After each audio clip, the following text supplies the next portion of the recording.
Si Super Typhoon Goring noong linggo ay pinababa na po sa Typhoon Goring ngayong Lunes ng hapon ayon sa Pag-asa.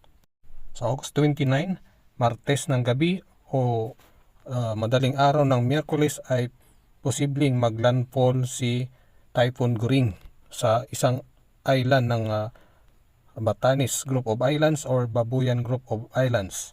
Habang papalabas pa lang si Typhoon Goring sa PAR ng Pilipinas, papasok naman ngayong gabi ng Miyerkules o madaling araw ng Huwebes si Tropical Storm Haikui na tatawagin natin sa Pilipinas pagka nakapasok sa PAR na Bagyong Hana.